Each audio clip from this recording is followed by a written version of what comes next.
السلام عليكم ورحمة الله وبركاته. الحمد لله وبه نستعين.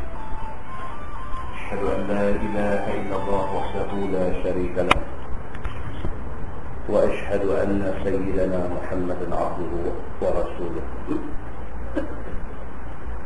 ونصلي ونسلم على هذا النبي الكريم سيد المرسلين وعلى آله وصحبه أجمعين.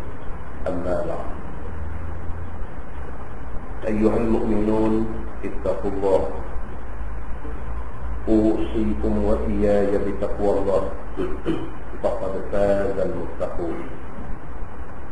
Muslimin dan muslimat, mudah-mudahan dirahmati Allah Subhanahu wa taala. Di dalam sebuah hadis عن أبي هريرة رضي الله عنه قال قال رسول الله صلى الله عليه وسلم إن الله عز وجل يقول يوم القيامة يا ابن آدم مرضت فلم تعدني قال يا ربي كيف أعودك وأنت رب العالمين قال أما علمت أن عبدي فلانا مرض فلم تعده أما علمت أنك لو عدته لوجدتني عندك يا ابن آدم استطعمتك فلم تطعمني قال يا ربي كيف أطعمك وأنت رب العالمين قال أما علمت أنه استطعمك عبدي فلان فلم تطعمه أما علمت أنك لو أطعمته لوجدت ذلك عندي يا ابن آدم استسقيتك فلم تسقني قال يا ربي كيف أسقيك وأنت رب العالمين قال استسقاك عبدي فلان فلم تسقه أما أنك لو سقيته لوجدت ذلك عندي أو كما قال. Hadis sahih riwayat Imam Muslim daripada Abi Hurairah radhiyallahu anhu. Nabi sallallahu alaihi wasallam bersabda, Nabi kata Allah Azza wa Jalla ada berfirman di dalam satu hadis qudsi. Firman Allah, ya bani Adam maridtu. Dalam sebuah hadis qudsi menceritakan bahawa Allah Subhanahu wa taala di hari kiamat esok, waktu manusia semua ada di mahsyar, masa itu Tuhan berfirman di depan semua manusia. Tuhan kata, maridtu, aku sakit. Falam ta'udni, tapi kamu tak ziarah aku. Ini hadis qudsi. Allah Subhanahu wa taala di hari akhirat esok di mahsyar, waktu manusia semua berhimpun pada satu tempat, Allah Subhanahu wa taala kata macam tu di depan semua manusia. Allah kata, maridtu, aku sakit. Dulu aku sakit. Masa dunia dulu maksudnya. Falam ta'udni, tapi hampa tak ada siapa ziarah aku. Bila Allah Subhanahu wa taala kata macam tu, manusia yang berada di mahsyar ni jawab. Manusia kata, ya Rabbi kaifa a'udu. Manusia kata, wahai Tuhan, macam mana kami nak ziarah engkau? Wa anta rabbul alamin, sedangkan engkau Tuhan semesta alam. Jadi bila kata Tuhan ni, mana boleh sakit? Jadi kalau sakit kami nak ziarah, macam benda tak mungkin. Satu Tuhan mana boleh sakit? Dah tu kalau nak salahkan kami kerana tak ziarah Tuhan yang sakit, macam mana? Sebab benda tu tak berasas. Mana mungkin Tuhan sakit? Itu maksudnya. Qala, Tuhan jawab balik. Tuhan kata, ama alimta anna abdi fulanan maridah. Tuhan kata, takkah hampa tahu? Kata masa hampa hidup di atas dunia dulu, ada satu hamba aku, iaitu si Fulan ni, dia sakit. Falam ta'udhu, tapi hampa tak ziarah dia. Tuhan kata masa hampa hidup atas dunia dulu, hampa tak pernah dengar ke cerita kata kawan hampa sakit? Apa pasal tak pergi ziarah dia? Tuhan tanya macam tu. Amma alimta annaka law udtahu lawajadtani 'inda. Tuhan kata hampa tahu dah, kalau masa tu hampa pergi ziarah dia, hampa akan dapati aku di sisinya. Itu maksud Tuhan. Tuhan kata masa hidup atas dunia dulu, kalau sampai ke pengetahuan hampa, kalau sampai ke telinga hampa, cerita saudara hampa ataupun kawan hampa sakit, hampa patut kena pergi. Kalau hampa pergi ziarah orang sakit, Tuhan kata aku ada di sisinya. Ulama hadis menjelaskan, maksud kata la wajadtani 'indah yang dikatakan aku ada di sisinya, maksudnya ialah keredaan aku dan pahala aku ada di sana. Itu maksudnya. Kita dengar satu orang sakit, kita pergi ziarah. Kita pergi ziarah tu Allah redha kita. Kita pergi ziarah tu Allah bagi pahala pada kita. Itu maksudnya. Tuhan sambung lagi di mahsyar itu. Dia kata, ya benda Adam, istata'amtuk falam tuta'ilni.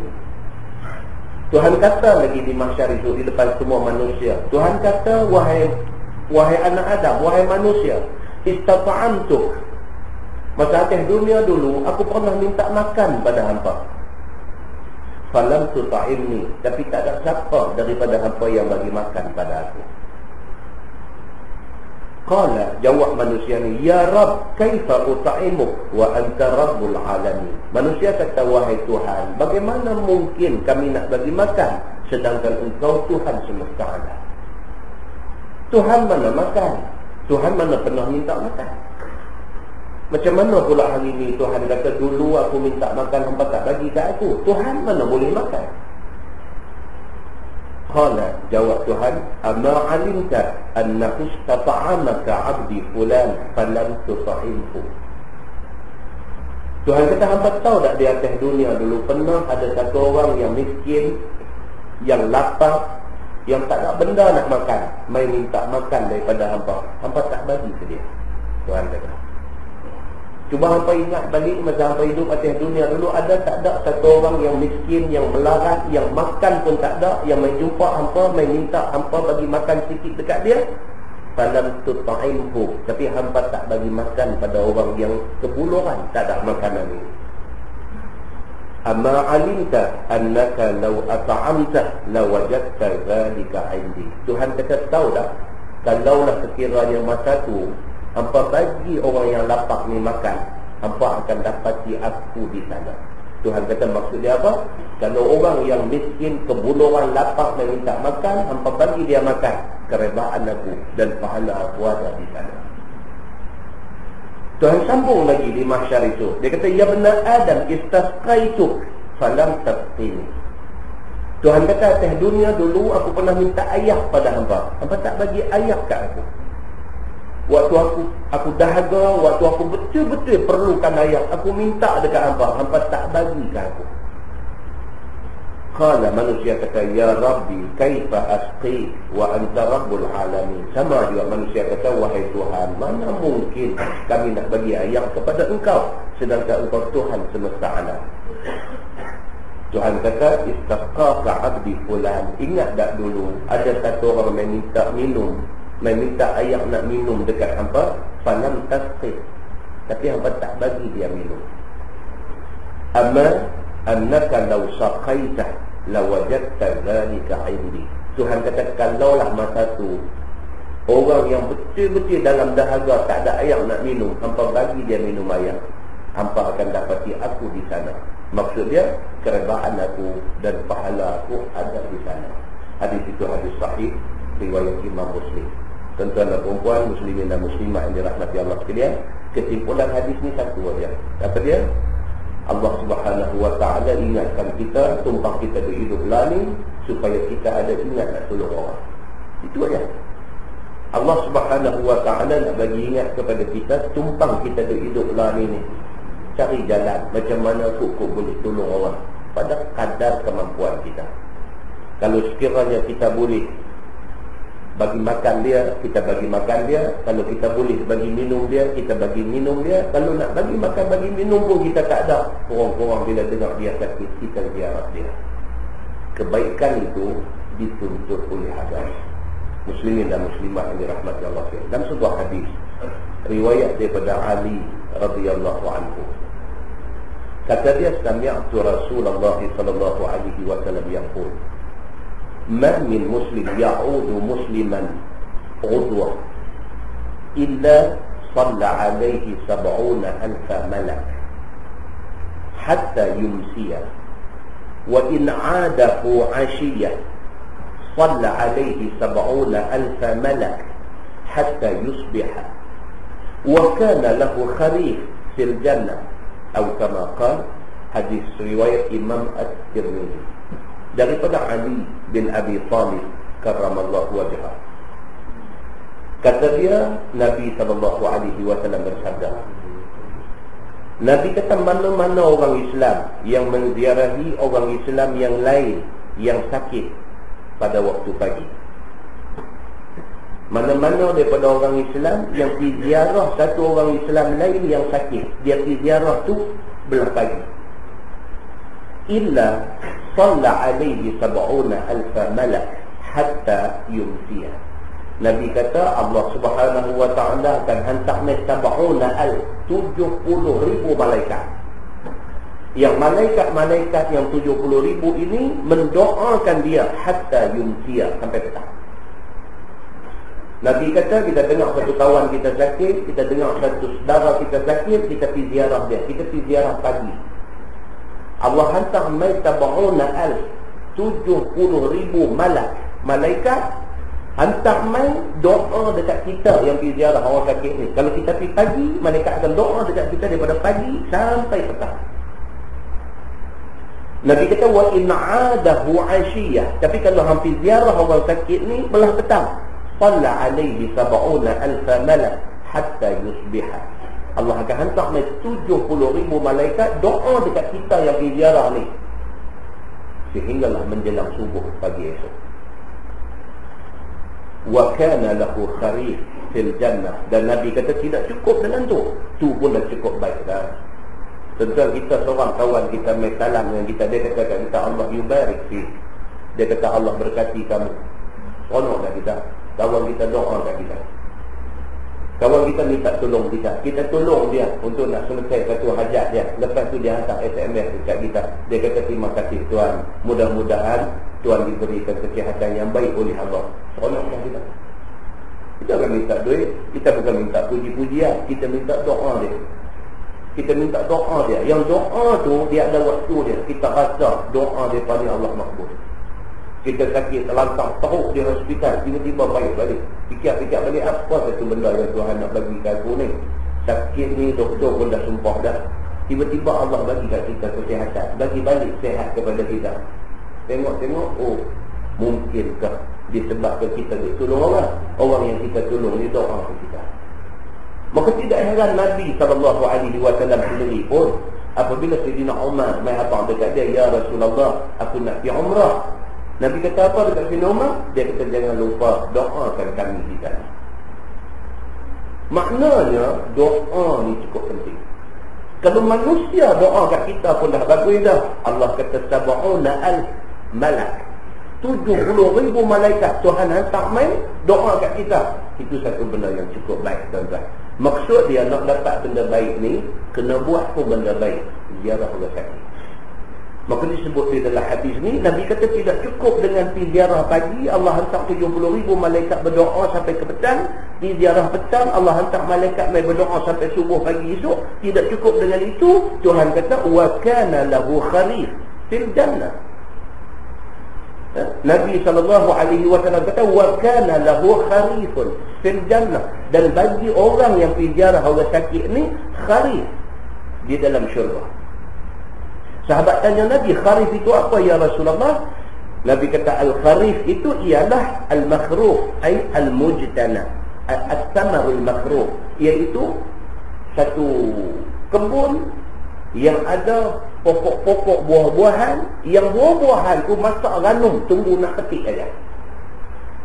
Maknanya orang yang pergi ziarah orang sakit ni, di akhirat itu Allah bagi dekat dia satu kebun, Allah bagi dekat dia satu kharif. Kharif itu satu kebun, yang dalam kebun tu ada pokok buah-buahan, yang pokok buah-buahan tu buah dia masak ranum, tunggu nak petik makan aja.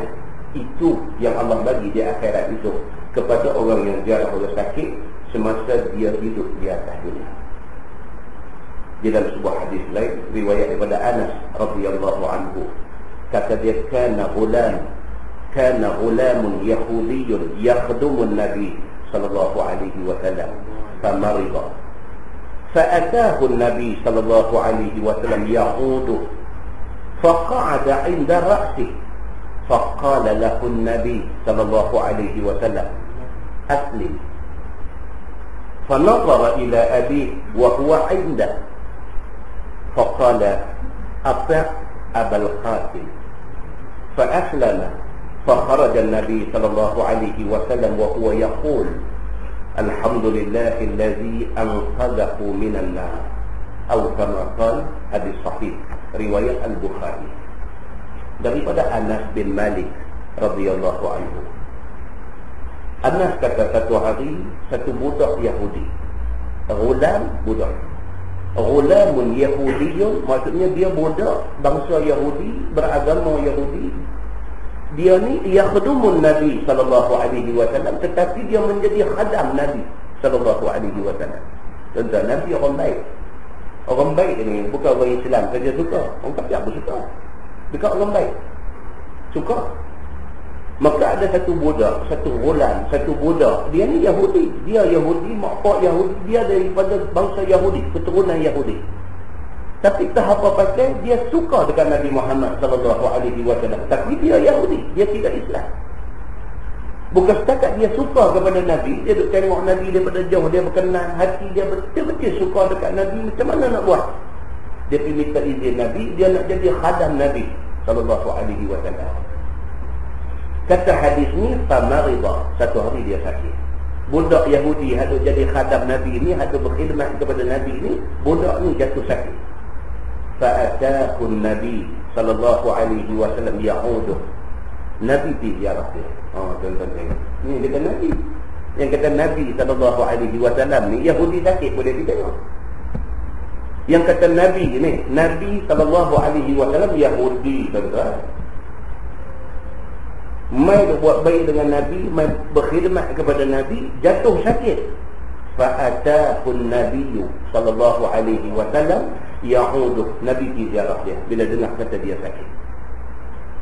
Faqa'ada 'inda ra'si, bukan dekat duduk tengok kiam tangan, duduk tengok pok jauh tu. Nabi pergi duduk sebelah kepala budak sakit. Nabi pergi rumah Yahudi ni, Nabi pergi duduk waqa'ada 'inda ra'si. Nabi duduk tepi kepala dia. Faqala lahu Nabi sallallahu alaihi wasallam, Nabi bisik ke telinga dia. Nabi kata apa? Asli. Nabi kata, masuklah Islam. Sayang. Bila sayang ni, kita nak orang yang kita sayang tu selamat. Itu makna sayang. Kita sayang ke seorang, kita nak orang yang kita sayang tu selamat.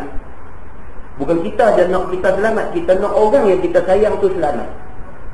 Kita sayang bini kita, kita suruh dia pakai tudung. Pasal apa? Pasal tak pakai tudung ni dapat murka Allah. Tak selamat orang yang dapat murka Allah. Kita sayang anak kita, pasal itu pagi-pagi pukul 6 kita gerak dia bangkit suruh sembahyang subuh. Sedangkan kita tahu budak-budak ni abang kalau bagi dia tidur apa salahnya, kita ingat sayang anak begitu. Dah. Kalau kita sayang dia, 6 pagi gerak dia bangkit sembahyang subuh. Itu sayang. Sayang, maka kita tak mau dia akhirat esok jadi susah.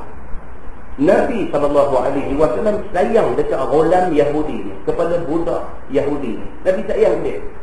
Orang main habaq, ya Rasulullah, budak ni sakit. Nabi pergi masuk duduk tepi dia. Faqala lahu, Nabi kata dekat dia, aslim. Nabi kata masuklah Islam. Nabi kata, fanazara ila abihi wa huwa inda. Budak ni bila Nabi bisik di telinga dia, aslim, masuklah Islam. Fanazara ila abihi, dia tengok pak dia, rumah dia, pak dia duduk ada. Ni Nabi, orang yang dia kagum, orang yang dia sanjung, orang yang dia rasa hebat.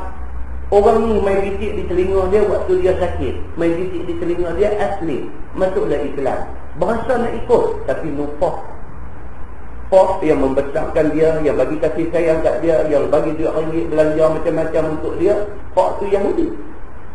Bila Nabi kata begitu, mata tengok ke pak dia, fanazara ila abihi wa huwa inda. Tengok ke pak dia, yang pak pun duduk ada situ juga.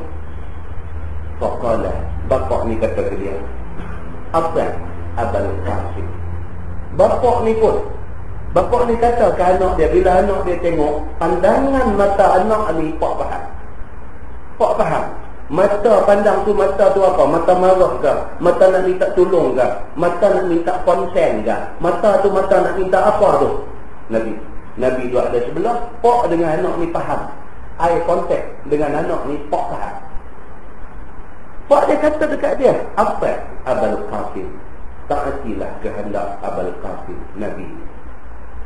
Pak sendiri tak masuk Islam, tapi anak tu, mata anak tu tengok tu, pak ni tahu kata anak tu nak minta izin nak masuk Islam. Pak dia kata dekat dia, apa Abul Qasim? Taatilah Abul Qasim, hang ikutlah Muhammad ni. Fa'aslam, maka masuk Islam dia. Budak ni bila pak dia kata-kata betul, dia terus tengok balik dekat Nabi, asyhadu an la ilaha illallah wa asyhadu anna Muhammadar Rasulullah. Terus mengucap kalimah syahadat, masuk Islam. Fa kharaja Nabi sallallahu alaihi wasallam wa huwa yaqul alhamdulillahillazi anqadhahu minan nar.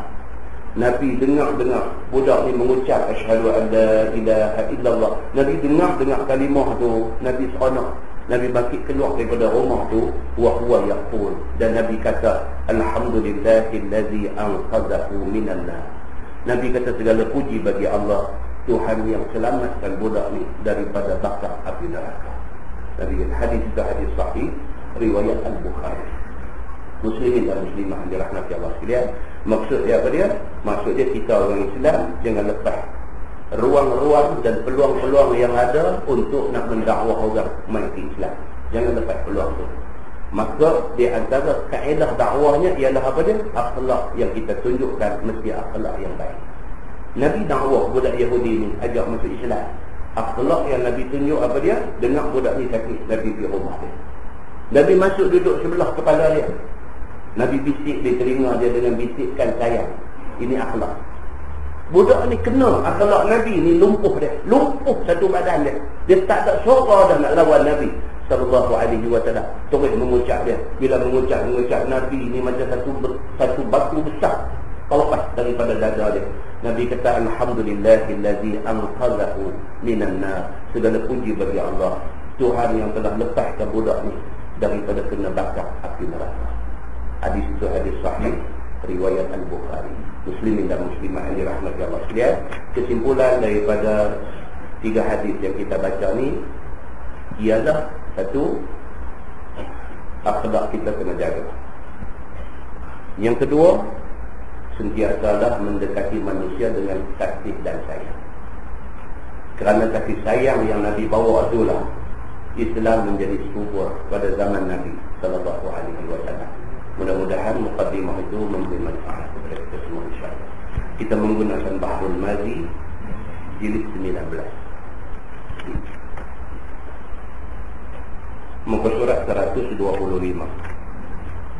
Muka surat 125.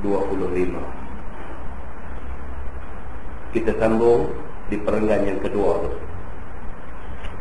Kata dia, kata Ibnu Abbas. Hadis yang kita baca dulu, An Ibn Abbas anna Aba Sufyan bin Harb akhbarahu anna Iraqla arsala ilayhi fi nafarin min Quraisy wa kanu tujjaran bisyam fa'atawhu fadzakara al-hadith. Ini cerita yang kita baca bulan lepas, cerita tentang Abu Sufyan bin Harb.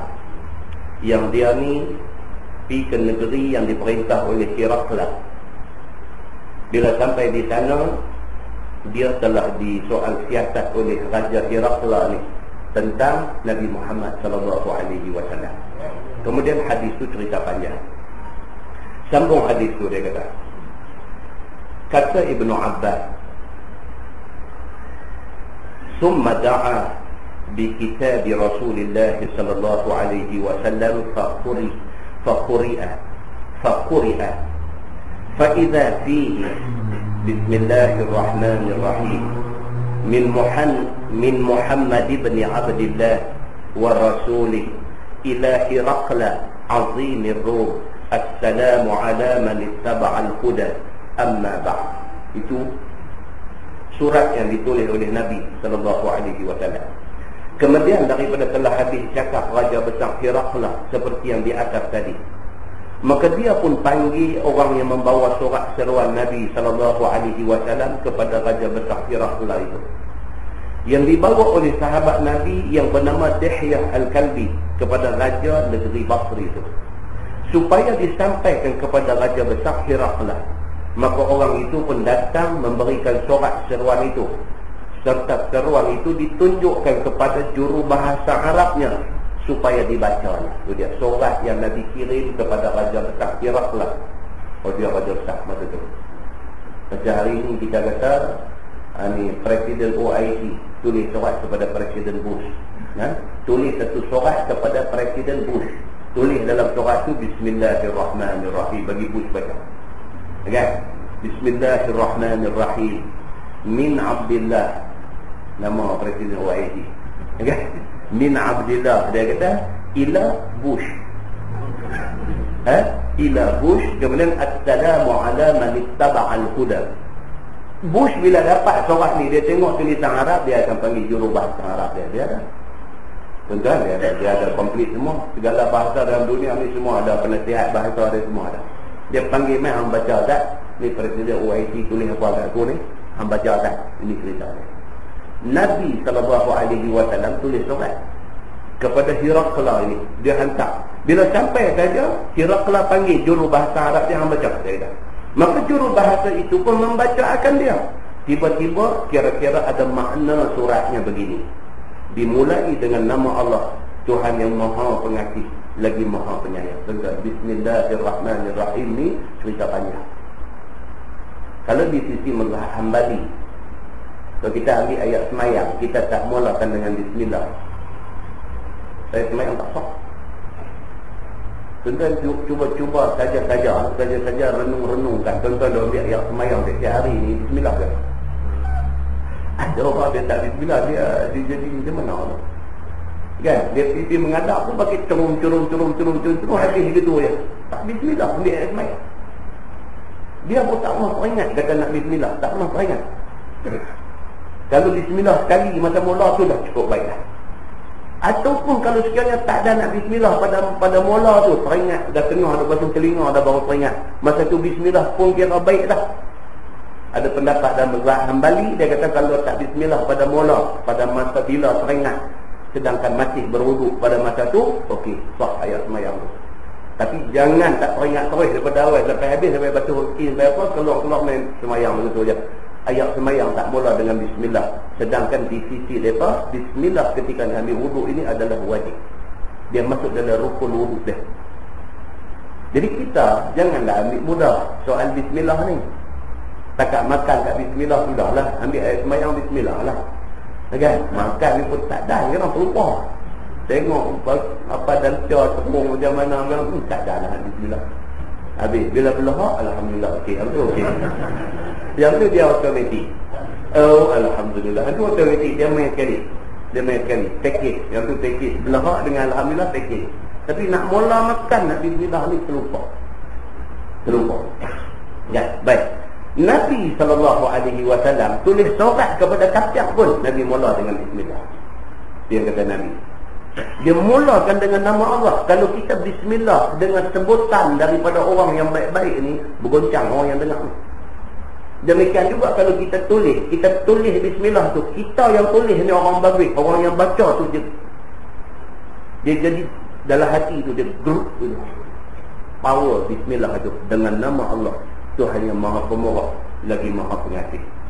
Dia kata ini sorat seruan daripada Muhammad Abdillah dan pesuruhnya. Dia start sorat dia Bismillahirrahmanirrahim min Muhammad ibn Abdillah.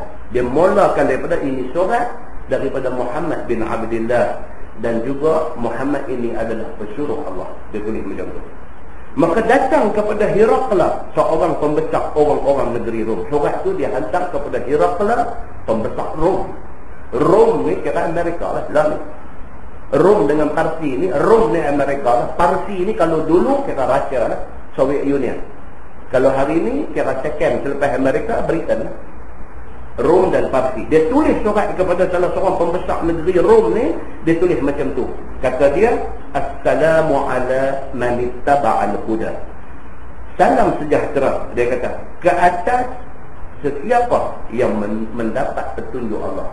Orang yang menurut petunjuk Allah. Dia ucap selamat ni kepada siapa? Kepada orang yang mendapat petunjuk Allah. Orang yang ikut petunjuk Allah. Maka ada pun kemudian daripada itu, iaitu amma ba'.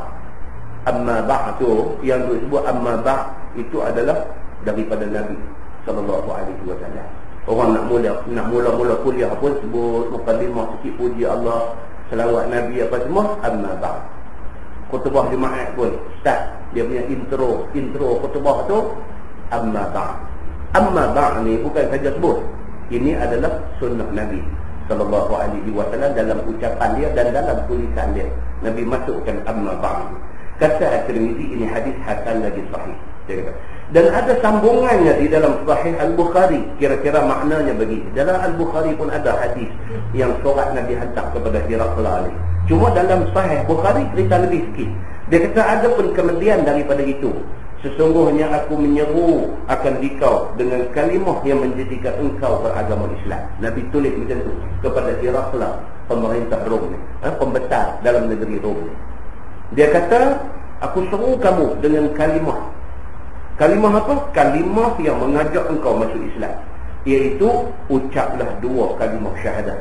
Asyhadu an la ilaha illallah wa asyhadu anna Muhammadar Rasulullah. Dan peluklah olehmu akan Islam, nescaya sejahtera kamu daripada azab di akhirat itu. Kerana kita ada kawan bukan Islam. Kita ada kawan Cina, kita ada kawan India, kita ada kawan orang putih, kita ada kawan macam-macam kita. Kadang-kadang kawan kita yang Cina ni, yang India ni, yang orang putih ni, baik dia ni salah orang Islam. Baik dia dari segi jujur dia, dari segi baik dia, dari segi kita ni, lu ingat satu aja dia ni, kalaulah dia masuk Islam, kan dia. Yang lain tak ada selek. Orang Islam sendiri selek banyak. Selek banyak. Tengok semayang rajin, semua rajin, akhlak tak ada. Tengok ini bagus, yang ni selek dia tadi.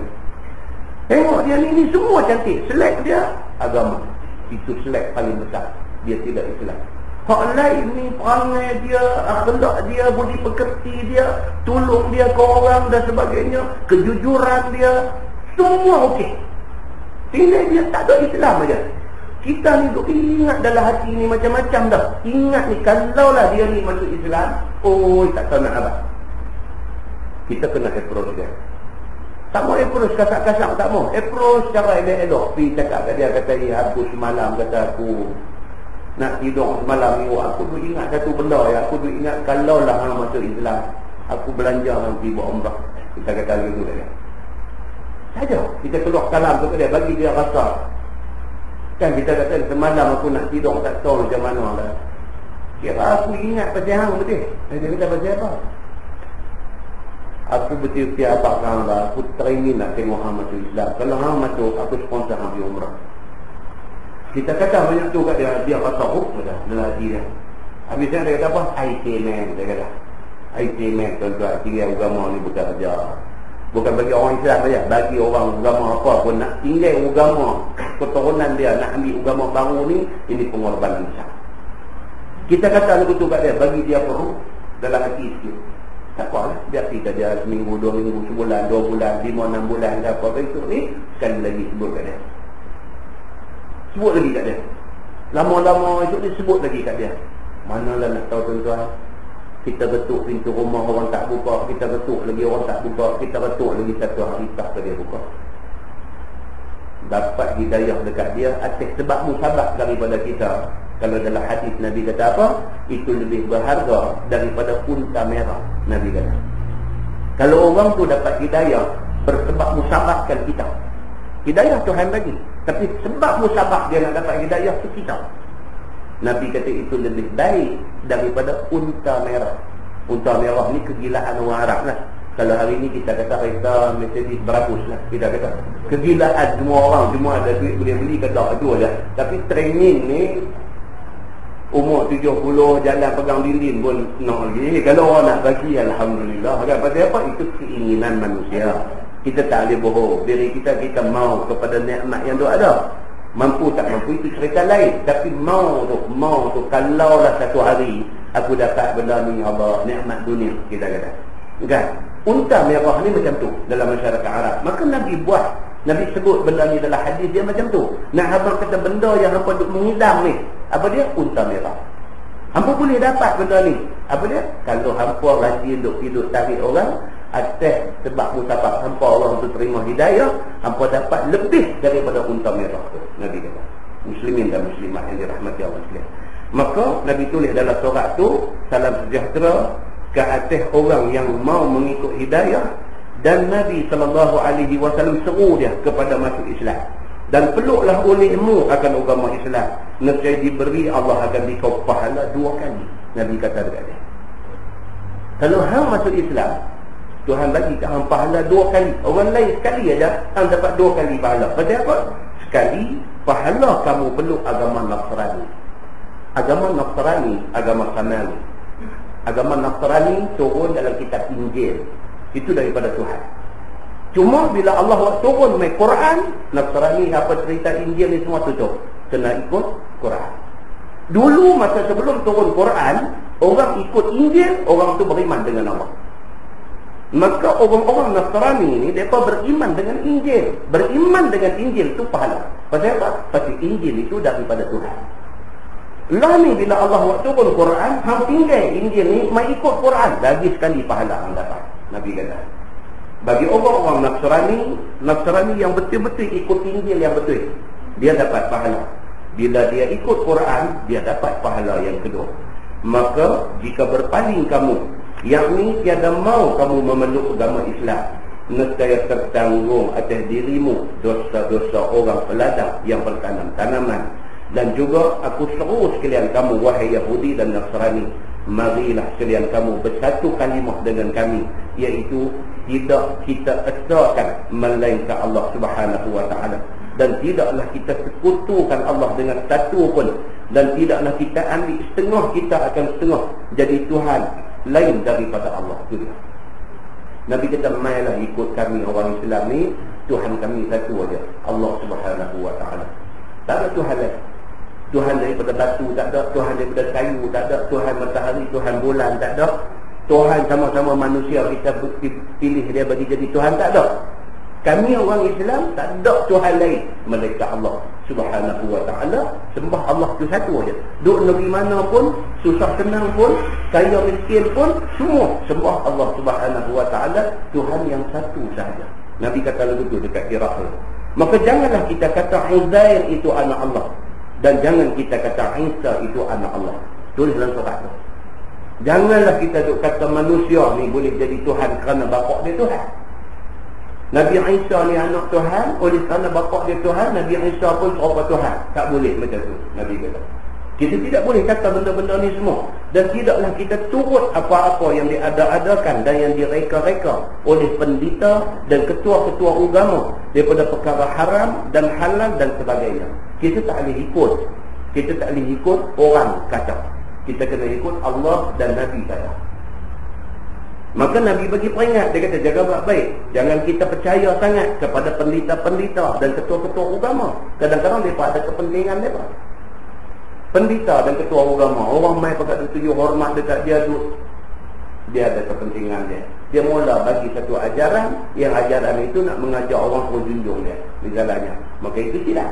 Kita hanya menjunjung Allah Subhanahu wa taala dan kita menjunjung ajaran Nabi sallallahu alaihi wasallam. Maka jika berpaling juga sekalian kamu daripada mengesahkan Allah dan berpaling kamu daripada menurut jalan yang suci, maka kata oleh sekalian kamu, naik saksilah akan kami, yakni akan Nabi Muhammad ini sesungguhnya orang Islam.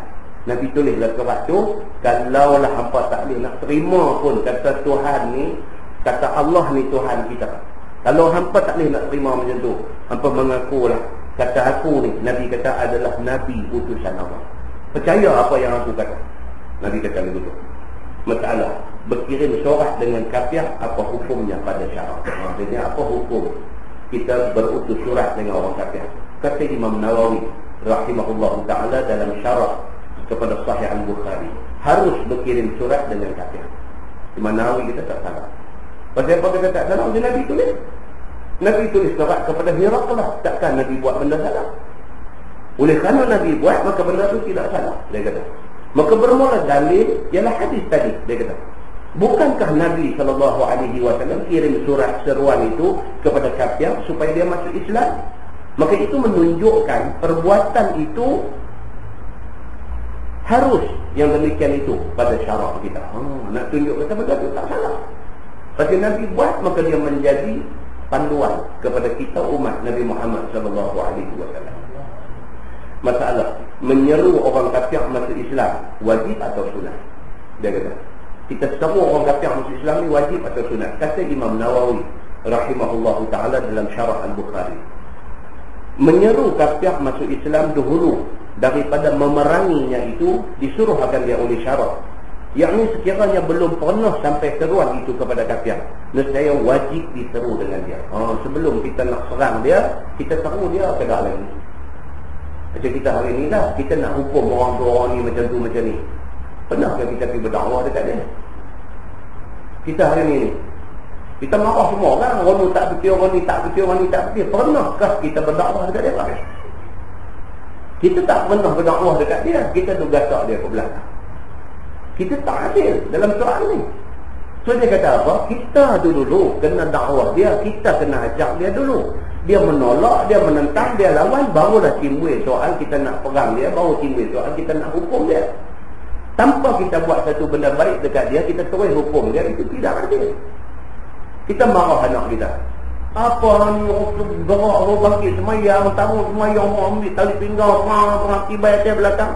Pernahkah kita bagi 10 minit sehari dekat dia, kita ajak dia semayang? Jadi kita tanya diri kita, anak kita ada di rumah hijik mata berkerita, seorang daripada ada tu, adakah kita pernah panggil dia main duduk? Kita ajak dia, abang semayang macam mana? Cuba abang semayang yang nak tengok. Abang baca tengok, abang baca apa masa ni, abang baca apa masa ni. Abang cuba sujud tengok, ayah nak tengok abang sujud betul ke tak betul. Pernah tak kita buat macam tu? Tak pernah. Tapi apa? Pasal kita kata kita kerja susah payah cari duit, kita bagi duit kat dia suruh pergi mengaji, ustaz di sekolah dia kena mengajar. Kalau anak kita tak hati, ustaz tu jawab dengan Tuhan, kita kata, oh Tuhan tak tanya kita. Ustaz lah, itu dia satu pangguran ni, kita hak pak dia ni. Kita hak pak dia ni, hak dia beranak keluar mai, kita bang bertanak di telinga ni. Kita ni. Kita yang duk kerja pergi terbalik, cari duit balik mai, duk suap makan dalam mulut dia ni, kita ni tak ada tanggungjawab ke dari segi pendidikan pada anak. Bolehkah pakai gabung tangan begitu ya, pakai tolak pergi bagi ustaz jawab tentang benda ni, bagi ustazah di sekolah jawab tentang benda ni? Lepaskan kita kalau kita jawab macam tu depan Tuhan itu? Tanya diri sendiri. Lepaskan kalau kita jawab macam tu depan Tuhan itu? Kita ni mengaji bukan main punya rigid. Macam tu macam ni kena ikut, macam tu kena ikut, tak boleh ni kita salah. Anak kita ikut kan? Anak kita, lagu kita kata anak kita ni. Persoalannya di situ. Kita ni dah cantik lah. Mau yang tu, mau yang ni, duk salah kau orang sebelah rumah kita ni tak buat macam yang ni macam anak kita macam mana? Isteri kita macam mana? Kebanyakan orang dia terlepas pandang benda besar kerana dia memandang benda kecil. Apabila dibandingkan tanggungjawab dalam rumah dengan luar rumah, hak dalam rumah tu lagi besar daripada hak luar rumah. Kalau hak dalam rumah kita tak boleh selesai, kita nak pergi teropong di luar apa kita? Allah tahu turun ayat ya ayyuhallazina amanu qu anfusakum wa ahlikum nara. Kalau sekiranya soal menjaga anak pinak ni bukan benda besar, Allah tak tahu turun ayat, wahai orang yang beriman, jaga diri kamu dan keluarga kamu daripada api neraka. Allah tahu turun ayat ni. Memadai Allah turun ayat suruh kita tidak Allah di negeri lain yang sudah cukup. Tapi Allah buat turun ayat ni. Pasal apa? Pasal besarnya tanggungjawab yang ada dalam rumah kita. Ini cerita dia. Maka dia sebut di sini. Dia kata diseru orang-orang ni wajib. Kemudian barulah boleh kalau nak hukum dia, kalau nak berperang dengan dia dan sebagainya. Menyeru dan berdakwah kepada itu lebih penting lagi. Dan jika sudah pernah diseru kepada mereka itu, nescaya disunatkan menyeru lagi. Itu dia. Kalau dah kita seru dah, jangan anggap sekali itu saja boleh selesai. Kerja dakwah dia tak selesai within one night. Dia bukan benda ni kerja satu malam boleh selesai. Kita pergi satu kampung tu, kita bagi satu ceramah Maulid Nabi. Kita balik, kita yakin kampung tu semua itu akan bangkit sembahyang subuh penuh masjid. Tak ada benda. Tak ada, dia tak macam tu. Kalau tidak, Nabi SAW, Allah tak suruh dia berdakwah sampai 23 tahun. Nabi Muhammad 23 tahun Mekah Madinah. Macam mana kita ingat sekali yang boleh selesai benda ni? Memadaikah kita panggil anak kita sekali seumur hidup, tanya dia semayang macam mana? Memadai tak yang tu? Memadai tak dalam seumur hidup sekali aja kita tasmik bacaan Quran dia, panggil dia atau cuba baca Quran ayat nak dengar, baca fil tak fil macam mana? Pernah tak sekali kita panggil? Kalau sekali, adakah memadai dengan sekali? Tuan-tuan, soalan yang tunggu kita hidup ni banyak. Apa jawapan kita nak bagi ke Tuhan? Itu masalah dia. Dia kata dan jika diperangi kapiak-kapiak yang sudah pernah sampai seruan itu, sebelum diberitahu dan sebelum diseru lagi kepada Islam, nescaya harus dia tetapi luput sunat dan luput kelebihannya. Kalau kita tak pernah berdakwah apa dekat dia, tiba-tiba kita pergi terang dia aja. Semata-mata kerana kita beranggapan ada kot orang lain tidak dakwah, mereka ni saja bantah. Apa jadi? Dia kata kita luput dari segi sunnah Nabi SAW. Sebab Nabi dakwah dulu, baru Nabi berlaku perang ni kerana mempertahankan diri. Begitu. Dan inilah mazhab kita Asy-Syafi'i. Dan ada padanya khilaf bagi ulama salaf. Lagi disebutkan pada tempatnya insya-Allah taala. Dia kata dan bermula dalil itu perbuatan Nabi dalam hadis tadi, iaitu Nabi seru kafiah supaya masuk Islam. Tentunya mukadimah kita baca tadi pun Nabi seru. Bila ulam Yahudi, budak Yahudi yang jadi khadam Nabi ini sakit, Nabi duduk inda ra'si di tepi kepala dia, Nabi kata apa? Asli. Nabi kata masuklah Islam, dakwah. Kepada individu pun Nabi buat lagu tu, kepada kerajaan pun Nabi buat lagu tu. Nabi tulis surat seru mereka masuk Islam. Juga ada beberapa hadis lain selain daripada dalil yang tadi. Masalah dia kata berkirim surat dengan memulai bismillah, adakah disuruh oleh syarak? Adakah kita disuruh mulakan surat kita dengan tulis bismillah? Kata Imam Nawawi rahimahullahu taala dalam Syarah Al-Bukhari, sunat memulai surat yang dikirim itu dengan Bismillahirrahmanirrahim. Sunat. Cuma masalah tinwil itu lah tuan-tuan. Masalah tinwil ni lepas itu petai-petai ni jadi masalah. Dekat kenuri hari ni lah orang dia hantar kat kenuri, bagi bukan kenuri Bismillahirrahmanirrahim. Wassalamualaikum warahmatullahi wabarakatuh. Nama Allah tu. Warahmatullahi subhanallah di situ. Semua bagi kat kenuri kat kita apa itu jenuh. Biar kotak kita simpan kat tu semua. Dan nak buang lebih kurang dia anak kita main lentang dia jalan saya orang main lalu langkah tiga. Yang ni semua nak kena jaga. Tulis itu bagus. Nak jaga tu pula lepas tu nak jadi susah. Baik. Maka dia kata apapun dia kata sunat memulai surat yang dikirim itu dengan Bismillahirrahmanirrahim. Jika dikirimkan kepada orang kafir sekalipun sunat. Dia kata. Maka bermula dalil yang menunjukkan atas suruh itu ialah hadis masalah tadi. Bukankah surat Nabi kepada Raja Rom itu dimulai dengan basmalah? Dia kata dimulai dengan Bismillahirrahmanirrahim. Baik, masalah. Surat kirim itu mengapa tidak dimulai dengan Alhamdulillah? Padahal ada tersebut di dalam hadis menyuruh memulai sesuatu dengan Alhamdulillah. Tengok ayat surat yang Nabi hantar tadi, Nabi kata Bismillahirrahmanirrahim min Muhammad ibn Abdullah. Nabi tak mula Bismillahirrahmanirrahim Alhamdulillahirabbil alamin wa bihi nasta'in. Nabi tak tulis itu. Nabi tulis Bismillahirrahmanirrahim min Muhammad ibn Abdullah saja. Pasal apa Nabi tidak mulakan surat dia dengan Alhamdulillah? Sedangkan dia kata banyak hal disuruh kita mulakan dengan Alhamdulillah. Tuan-tuan nak start bagi ceramah, start nak mengajar, start nak bercakap, sunat kita bismillah dan kita mulakan dengan puji Allah, Alhamdulillahirabbil alamin. Bahkan khutbah nikah, kalau anak kita nak nikah, sama ada kita nak jadi wali ke, atau kita nak wakil wali kepada ustaz mana ke, sebelum tu kita sebagai wali, kita ambil kesempatan bagi khutbah nikah. Khutbah nikah pun disuruh kita mulai dengan Bismillahirrahmanirrahim, Alhamdulillahirabbil alamin, suruh juga macam tu.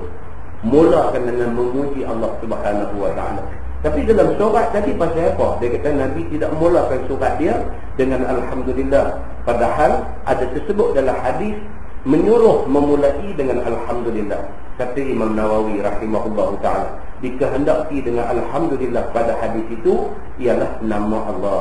Yakni siapa tidak memulai suratnya dengan nama Allah, maka ialah yang kurang berkah. Ada kata yang pentingnya apa? Ada sebut nama Allah. Kalau sebut Bismillahirrahmanirrahim sudah ada nama Allah. Tak sebut Alhamdulillah pun dah tak pada. Dia kata kalau tak mau sebut Bismillah mula, tak dengan Alhamdulillahirabbil alamin pun tak apa dah. Pasal apa? Nama Allah sudah disebut pada permulaan segala-galanya. Kerana memulakan sesuatu dengan sebut nama Allah itu, itulah yang berkah. Dia kata yang barakah. Baik, bukannya dikehendaki dengan lafaz Alhamdulillah itu. Bukan Alhamdulillah itu saja. Sebut nama Allah, Bismillah ke, Alhamdulillah ke, Subhanallah ke, yang penting ada sebut Allah tu. Jadi itu yang penting. Dengan kerana itu telah datang beberapa hadis Nabi SAW yang menyebutkan akan dia memulai suratnya terkadang dengan nama Allah saja, terkadang dengan Bismillahirrahmanirrahim, dan terkadang lain daripada yang demikian itu. Nabi sendiri pun kadang-kadang mula surat dengan Bismillah, kadang-kadang Nabi mula dengan Alhamdulillah. Yang pentingnya nama Allah itu Nabi tak lupa. Ada hadis nanti bila-bila kita baca dalam mukadimah kita, hadis yang Nabi SAW sebut, hadis sahih yang Nabi sebut, orang yang dekat nak mati, kalau dia selalu sebut Subhanallah, kalau dia selalu sebut La hawla wa la quwata illa billah, yang dia selalu sebut puji-pujian dan zikir dan ingat Allah ni, sampai dia nak mati, itu yang dia sebut. Dia sakit pun dia sebut, beralih silap sikit Masya Allah, beralih sikit Subhanallah, berasa sikit Alhamdulillah. Macam tu last kali Nabi kata apa? Allah mengharamkan neraka makan dia. Tapi nampak macam ni, macam tu senang kan? Tapi kebiasaan tu tak akan dapat kalau daripada mula kita tak buat pula. Kita daripada muda, kita tak rajin mulut tu sebut zikir ni, tak rajin sebut. Main tua dekat nak mati dia tak boleh sebut. Sebab benda tu adalah lanjutan daripada amalan macam-macam. Jadi cerita apa pun lah ni kita kena buat dah. Lah ni dulu kita tak tahu tak apa, lah kita tahu. Tahu malam ni start. Mulut bagi banyak sebut zikir-zikir yang macam ni. Baik, masalah dia. Berkirim surat itu bagaimana aturannya? Kata Imam Nawawi rahimahullahu ta'ala di dalam Syarah Al-Bukhari, dengan hadis yang tersebut tadi menunjukkan sunat kirim surat mula dengan nama yang berkirim kepada yang dikirim. Kita tulis surat tu, dia kata sunat kita mulakan daripada kita pengirim, barulah kepada nama penerima. Jadi format surat ada lah ikut sunnah Nabi. Lah ni kita bila buat surat antara jabatan kerajaan, antara syarikat, antara apa tu, kita start letterhead kita kepada siapa? Majlis Perbandaran Sungai Petani di Zalani. Jadi daripada pengirim kepada penerima. Format tu ditentukan oleh Nabi sallallahu alaihi wasallam. Min Muhammad ibn Abdullah ila Hiraqlah azimir ruh. Daripada Muhammad bin Abdullah kepada Hiraqlah, pembesar negeri Rom. Itu format dia. So dia kata berdasarkan hadis tadi, itulah aturan dia. Seperti dikatakan daripada Muhammad kepada Mahmud misalnya. Dia kata contoh begitu. Sebagaimana Nabi memperbuat di dalam surat yang tersebut itu tadi. Disebutnya Bismillah. Kemudian daripada ditulis daripadanya kepada yang dikirimnya. Maka cukup dengan kata-kata yang manis dan puji dan ringkas kalam dan menyebutkan amma ba'd. Dia kata itu adalah format yang ditunjuk oleh Nabi sallallahu alaihi wasallam. Apapun bagi ringkas. Apa pun kita buat bagi ringkas. Kita nak terang dekat orang satu benda pun terang bagi ringkas. Jangan bagi susah. Nak habang tu benda tu satu saja. Tapi cara kita habang tu dia berpusing-pusing, dia bergumpai-gumpai. Bukan kata orang tu tak faham. Benda kita nak habang tu orang tu faham dah. Tapi dengar ke kita punya terang dia jadi tak faham semua sekali. Ada juga begitu. Dia pening, dia dengar dia jadi pening. Dia tahu susah kan ni. Benda tu tak susah. Tapi kita pergi habang tu, benda tu jadi susah. Kan? Orang dia buat contoh apa? Makan, begitu. Jadi bila dia duduk main begitu, okey lah. Nanti itu juga. Kalau ambil begitu, senang. Nak main pusing kot ni, nak suap pergi masuk main ke tepi ni. Tak boleh kan? Kalau sampai pun dia bertabung ambil lah. Itu ceritanya. Islam dia punya kaedah dia macam tu, simple. Inna dina yusrun walan yushadad dina ahadun illa ghalaba. Sesungguhnya agama tu dia kata yusrun, mudah. Walan yushadad dina ahadun illa ghalaba. Dan tidaklah satu orang yang duk buat bagi jadi susah ni melainkan ghalaba, satu hari dia dikalahkan oleh agama dia. Lah dia rasa buat Islam ni susah sangat. Walhal Islam tak macam dia duk kata tu. Islam senang aja. Dia yang dicari pakai bagi jadi susah. Ini kaedah dia. Tu sama juga dalam hal ni. Tulis surat ni dia kata biar short but sweet nampak orang kata lah ni. Ringkas aja, tapi mana?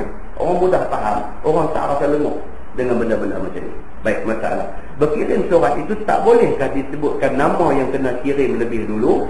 Satu persoalan tu, dia tu di balik dulu. Tak ada kata Nabi tulis daripada pengirim kepada penerima, itulah format dia. Terus dia tanya, kalau buat reverse boleh tak? Kita tengok bawah lagi.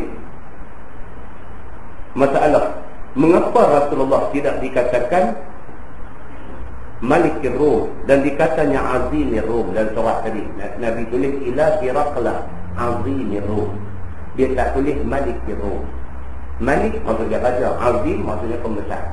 Kenapa Nabi guna perkataan Azimir Rum? Dia tidak guna Malik. Serta disebutnya nama dia, kata Imam Nawawi dalam Syarah Al-Bukhari, sebab pun Rasulullah tidak kata akan dia Malik Ar-Rum kerana kafiah-kafiah itu tidak ia raja dengan hukum Islam. Dia tidak diiktiraf sebagai raja berdasarkan hukum Islam. Kan kalau kita duduk di Singapura, presiden dia bukan Islam, kita tak mengiktiraf dia sebagai presiden kita. Kalau kita orang Islam di sana, kita tak mengiktiraf dia raja kita. Dia penguasa negeri kita, tapi dia bukan raja kita.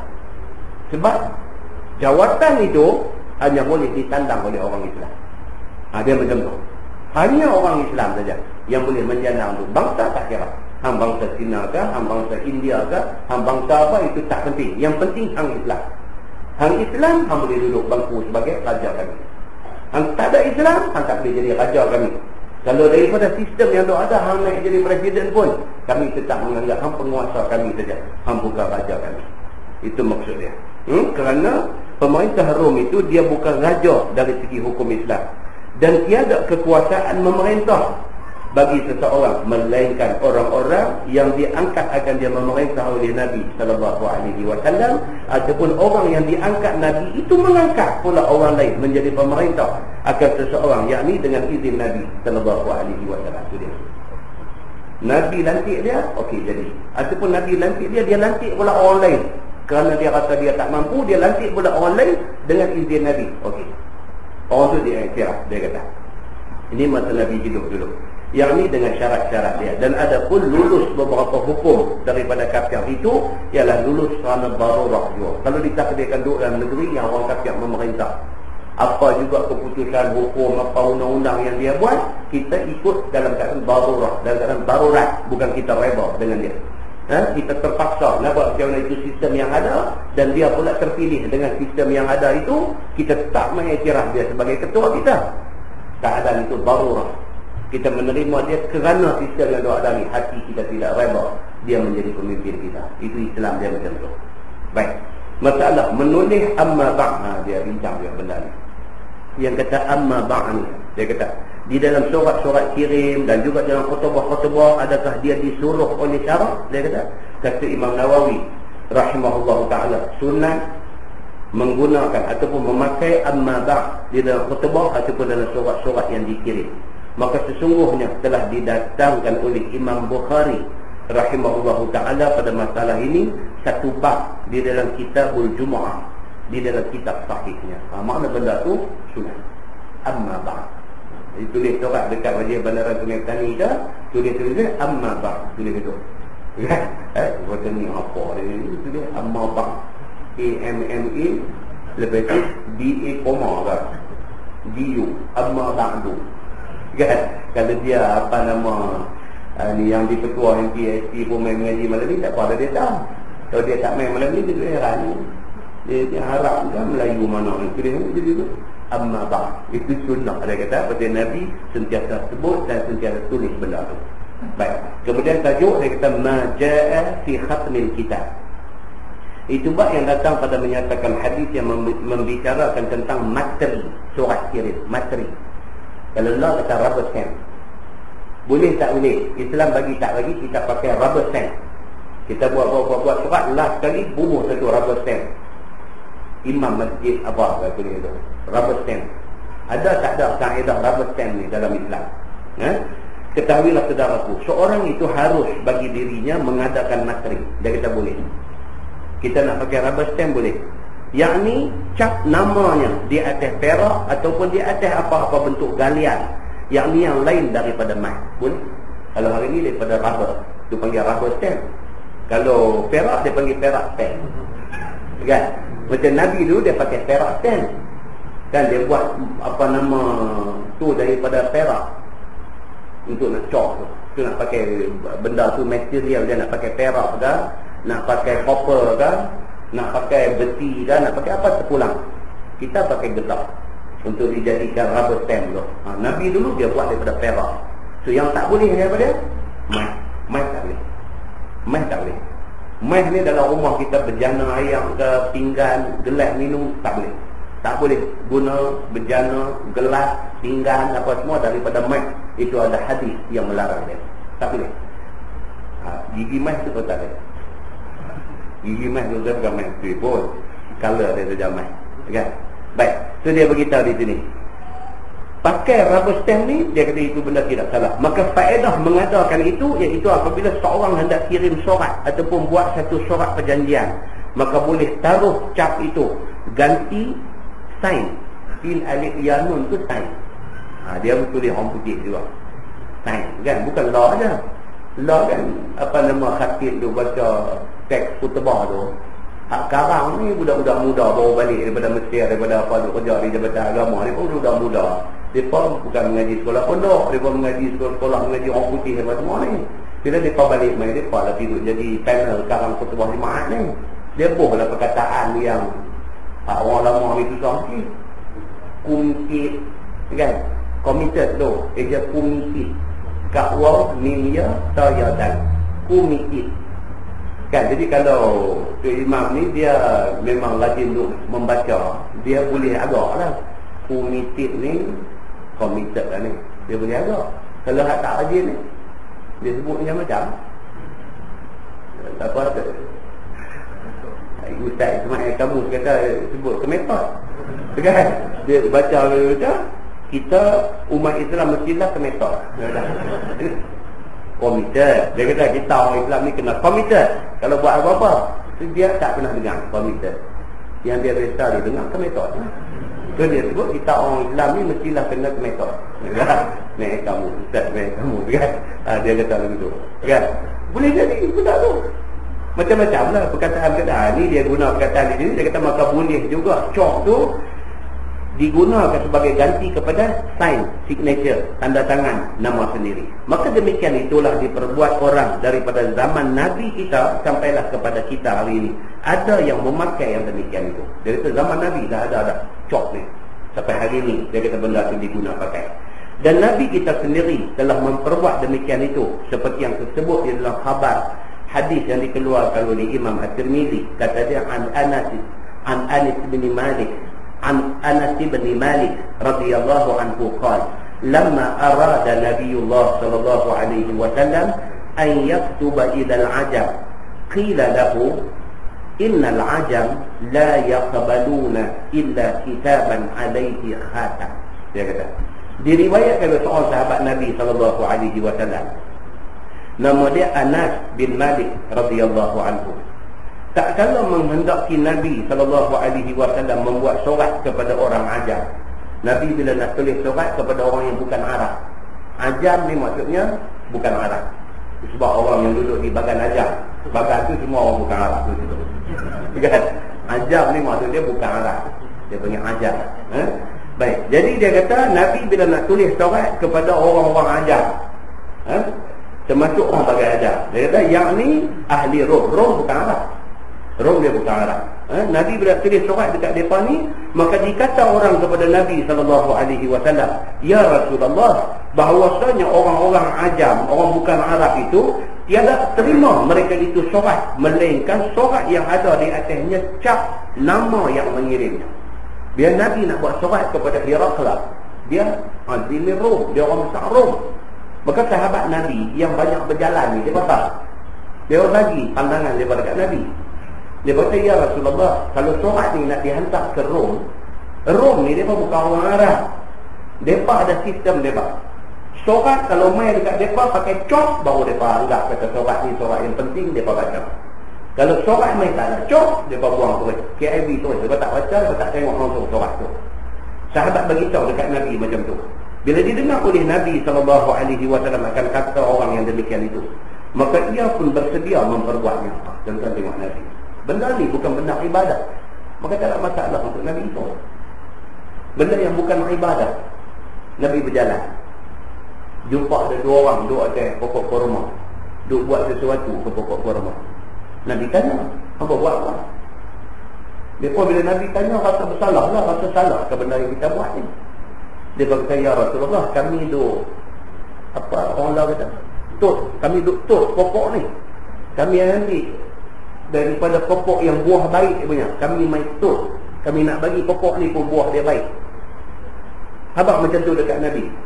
Salah tak? Nabi kata apa?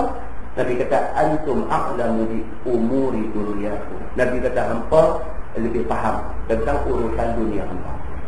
Hang orang pertanian, hang lebih pandai tentang pertanian. Nabi kata, aku bukan orang pertanian. Kalau benda yang melibatkan soal pertanian, hang kata bagus, hang buat. Nabi kata, kita ustaz, kita bila marah orang tu buat nursery pokok depan ni, bila marah dia ni apa ni, pokok bunga petai ni color merah, hang bila cantum dengan pokok color putih ni, zina ni lah apa. Kacau rendah. Tapi kalau tak serik dia boleh jadi lalu tu. Tak serik baru mengaji 5 hari, tapi dia nak pergi buat pandai, dia pergi tengok ni, dia kata hang subahat ni, hamba ni dia buat nursery pokok. Subahat apa pula saya buat kerja titik peluh saya. Dia kata lagi penyodok tu dia sidai main kepala kita saja. Kita kata ni hang bagi zina pokok ni. Oh jangan begitu. Nabi dia tak buat kerja begitu. Nabi mengiktiraf ilmu dunia yang ada kat orang.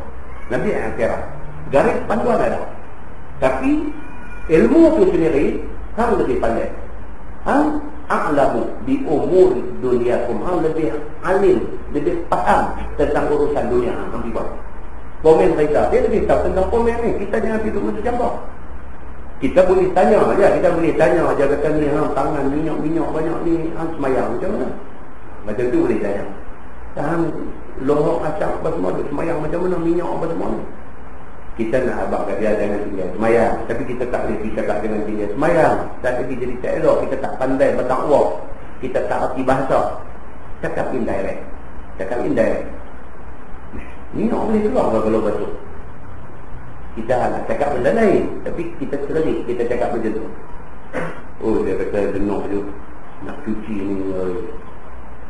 Dia kata kita tengok dah kata Zohor sekali nak kena cuci, Asar sekali nak kena cuci.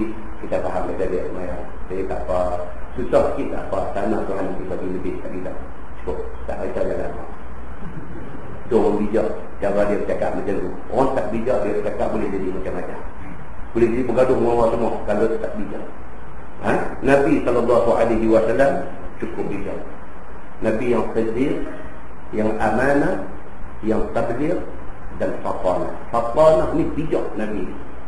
Dia pandai menangani keadaan. Dia pandai menggunakan peluang yang ada. Ini Nabi sallallahu alaihi wasallam. Baik. Bila didengar oleh Nabi, sahabat kata macam tu, maka Nabi pun bersedia untuk nak memperbuatnya. Fasana'a khataman. Qala faka'anni anzuru ila bayadhi fi kaffih. Maka diperbuat oleh Nabi sallallahu alaihi wasallam satu cap daripada perak. Tertulis di atasnya Muhammad Rasulullah. Itu dia. Cap Nabi pakai tu. Muhammad Rasulullah. Kata Anas, maka seolah-olahnya aku nampak kepada putih cap namanya itu di dalam tapak tangannya. Anas kata aku tengok sendiri cap yang Nabi pakai tu buat daripada perak, hanya dia putih cantik di tapak tangan Nabi. Kata At-Tirmizi, ini hadis hasan lagi sahih. Tajuk baru dia kata kaifat salam.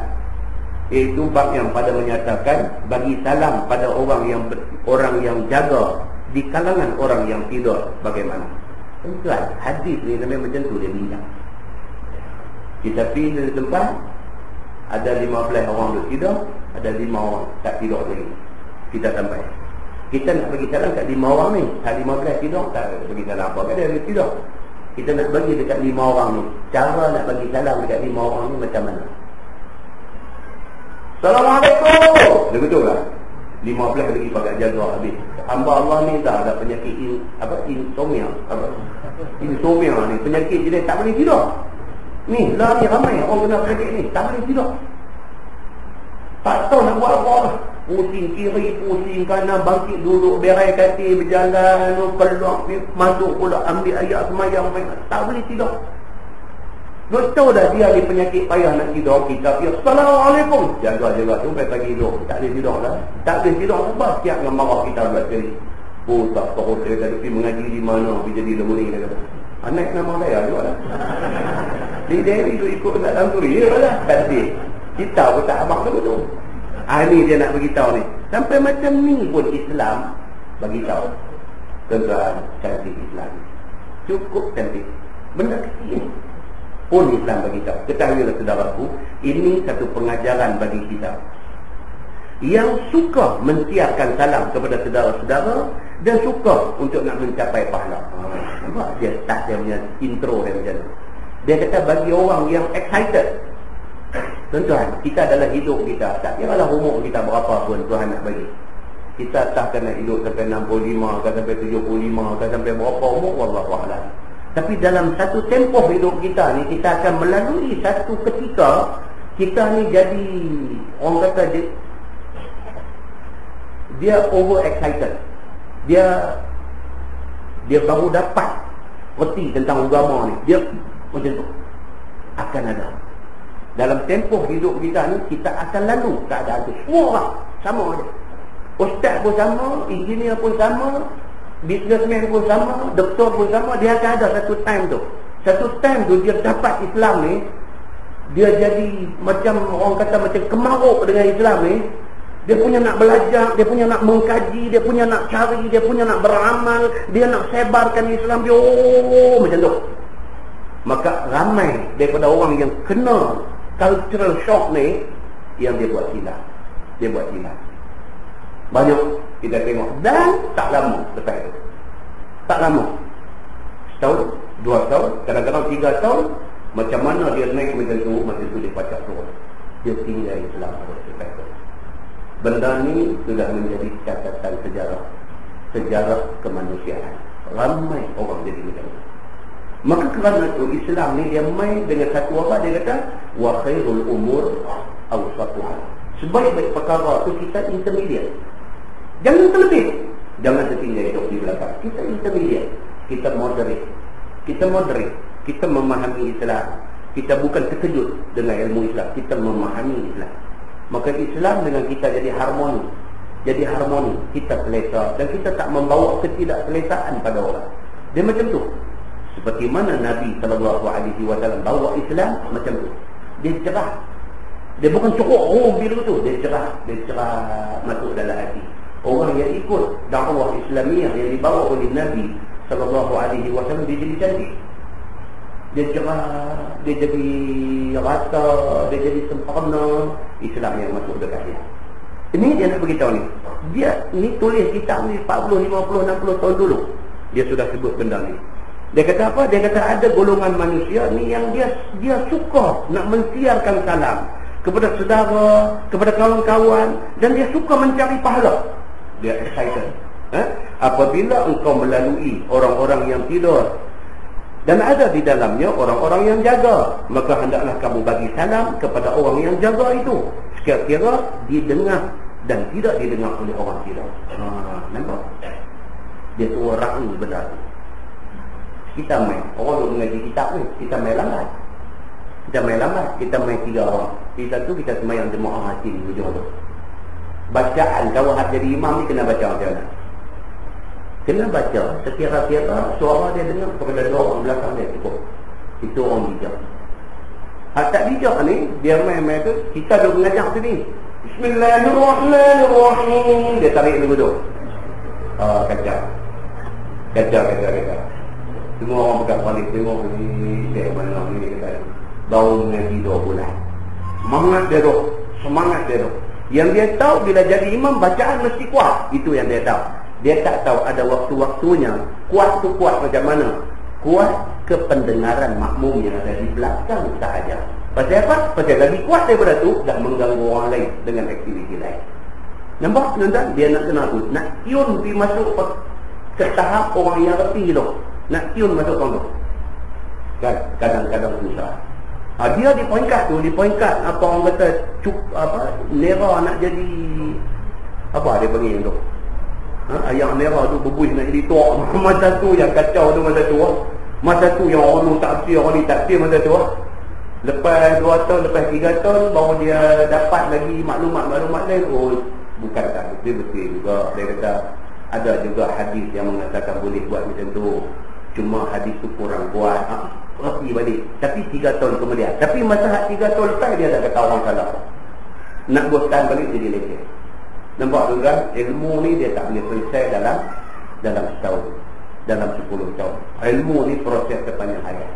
Belajar lagi baru kita nampak perbahasan dia tu macam mana. Barulah kita rasa selesa, jiwa rasa tenteram. Dia macam tu. Siapa yang main parikat nera nak jadi tua ni, kena hati-hati. Sebab tak kena gaya tua terus kita. Dia lalu tu. Baik. So dia bagi tahu di sini cara nak bagi salam kepada ada orang tidur, ada orang jaga ni, bagi salam dengan suara yang sekira-kira dengar pada orang yang jaga dan jangan dengar kepada orang yang tidak. Begitu. Yakni tidak menjadikan jaga orang-orang yang tidur itu dengan sebab salam yang kamu bagi. Nampak? Islam dia jaga orang macam tu. Dia bukan nak kocok bagi orang jadi kelam kabut. Dia jaga orang. Nampak kebijaksanaan Islam itu. Baik. Dia kata demikianlah diperbuat oleh Nabi SAW dan menjadi ikutan umatnya. Dia kata begitu. Kita kena ikut apa yang Nabi tunjuk. Seperti yang dikhabarkan dalam hadis yang dikeluarkan oleh At-Tirmizi. Kata dia Anil Miqdad bin Al-Aswad qala aqbaltu ana wa sahibani li qad zahabat asma'una wa absaruna min al-jahdi. Maksudnya diriwayatkan oleh seorang sahabat Nabi SAW, nama dia Al-Miqdad bin Al-Aswad radhiyallahu anhu. Kata dia telah datang aku serta 2 kawan aku yang sesungguhnya telah dapat kelelahan pendengaran kami dan penglihatan kami daripada letih dan menahan lapar. Dia cerita dia dengan 2 kawan dia, Al-Miqdad ni. Dia dengan 2 kawan dia berjalan satu perjalanan jauh, penat letih ni tak tahu nak apa. Dia kata